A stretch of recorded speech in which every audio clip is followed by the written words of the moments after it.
আমার বাংলা, সঙ্গে থাকুন, সঙ্গে রাখুন। আমার বাংলা।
কি কারণে আটকে রাখলেন?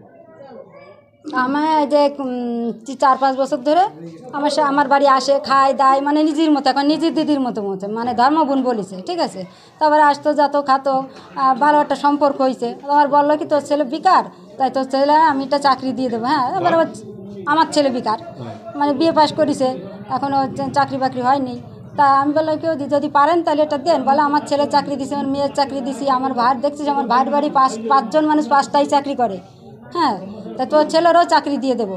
তাই তুই আমার আগে তো পয়সা দিতে হয়, কিন্তু তারপরে তো চাকরি হয়, এমন তো পয়সা ছাড়া টাকা ছাড়া চাকরি হয় না। তো আমি সরল বিশ্বাসে ওনার বিশ্বাস করে টাকা দিয়েছিলাম। আর এখনই বলছি কি আমি টাকা নিই। কত টাকা দিয়েছেন? 3,65,000 টাকা মোট। কি চাকরি দেবে বলেছিল? ফুডের চাকরি, হ্যাঁ? Food supply. কাকে?